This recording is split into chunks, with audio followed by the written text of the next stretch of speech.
मेरा जो best attempt मैंने अपनी पूरी मेहनत के साथ दिया ना, उसमें अभिनव था, अंकित अग्रवाल, विशाल भाई, हम बैठते थे 5 घंटे की नॉन स्टॉप ब्रेक, उठना ही नहीं है, उठ मत जाना, only washroom breaks are allowed, उठ मत जाना।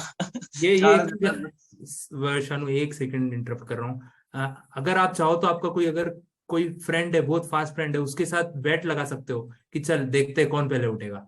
इस तरह से आप हाँ 6 6 7 7 घंटे भी। और हम पहले करते थे शुरू के फर्स्ट ईयर में, क्योंकि उस समय कोविड सिचुएशन था, सब घर में पैक रहते थे। यू वोंट बिलीव, 14 14 घंटे निकाले हैं बच्चों ने, और बैठे हो और अच्छे मार्क्स के साथ पास हुए हैं। कितने ही अभी नाम तो मतलब बता नहीं सकते हैं, इतने सारे हैं। और वो एक मतलब सिर्फ एक मूवमेंट बन चुका है। और if if you guys are also going to do the same thing, definitely बोलता हूँ कि कुछ ना कुछ तो हाथ लगेगा, और कुछ ना कुछ तो क्या, बहुत कुछ हाथ लग जाएगा। Yes Shanu please. तो वही है, देखो अगर आप लाइब्रेरी में बैठ रहे हो, 10 घंटे बैठ रहे हो, 12 घंटे बैठ रहे हो, 14 घंटे बैठ रहे हो, अब अभिनव भाई के साथ तो वैसी शर्तें लगती थी, जीसी के साथ वैसी लगती थी, 15 15 घंटे नॉन स्टॉप, हटना ही नहीं, काउंट डाउन लगा के। अब मान लो अगर 15 घंटे बैठ रहे हो आप, तो कितना टाइम पास कर लोगे? ज्यादा से ज्यादा 2 घंटे मोबाइल चला लोगे, थोड़ी देर के बाद आपको भी शर्म आने लगेगी, सामने वाले देखने लगेंगे, रिमूव कर देगी, विशाल वाली बात, विशाल भाई वाली बात है। तो उससे कहीं ना कहीं आपकी सीटिंग कैपेसिटी तो इंप्रूव होती ही है। अगर आप 15 घंटे बैठ रहे हो तो 12 घंटे तो आपकी पढ़ाई की कहीं नहीं गई इफेक्टिव। और जो 12 घंटे आप पढ़ रहे हो तो रिजल्ट तो दिखेगा आपको। अब चाहे आप खुद से पढ़ रहे हो, राइटिंग प्रैक्टिस से पढ़ रहे हो, डिस्कशंस आर वेरी इंपॉर्टेंट।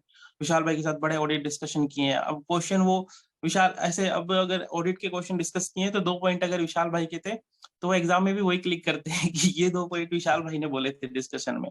तो डिस्कशंस आर वेरी इंपॉर्टेंट, और सिटिंग कैपेसिटी तो बढ़ाती है, साथ में एक ये कंपटीशन लेवल बढ़ाता है आपका। अब मान लो आप लाइब्रेरी में ज्वाइन किया, किसी भी टाइम ज्वाइन किया, और आपको 20 बच्चे दिख गए लाइब्रेरी में बैठे हुए, अब रिजल्ट का परसेंटेज क्या रहता है? 15 20 10, कभी कभी 10 भी आ जाता है।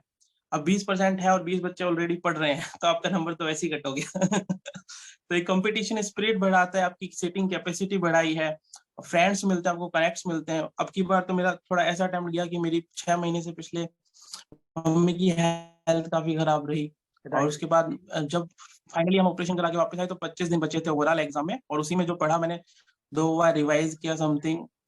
तो एक इम्पोर्टेंट पॉइंट इसमें ये है कि जब भी कोई काम, मतलब कोई भी सब्जेक्ट उठाओ ना, जब भी शुरू करो, शुरू करने से पहले आपको ये पता होना चाहिए उसको खत्म कब करना है। Time management is the key. Time limited है, सब्जेक्ट और सिलेबस वास्ट है, अनलिमिटेड है।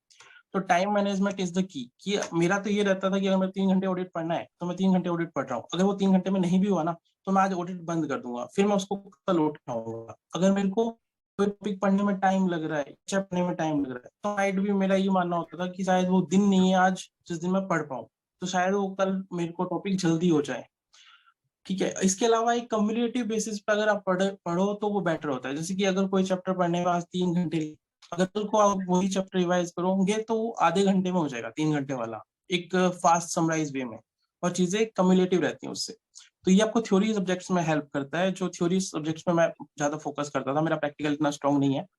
तो ओवरऑल मैंने ये जो थी मेरी स्ट्रेटेजी अपनाई थी। बाकी टाइम मैनेजमेंट आपको देखना पड़ेगा, टाइम मैनेजमेंट मोस्ट इंपॉर्टेंट है। लाइब्रेरी आपको सिटिंग कैपेसिटी देगी, आपको डिसिप्लिन देगा, आपको कंपटीशन देता है, आपको फ्रेंड्स देता है, ऐसे फ्रेंड्स देता है जो आपको ओवर टाइम सीए बनने से पहले, सीए बनने के बाद भी मोटिवेट करते हैं। जैसे कि आसिका समैया बैठी हुई है, वो उसके मैसेज आते रहते थे, कितना हो गया एसएफएम, कितनी बार, अब की बार तो एग्जामिशन पक्की, तो जबरदस्ती पूछती रहती थी, चाहे पढ़ाई नहीं करी है तब भी वो पूछती रहती थी, पिंग करती रहती थी।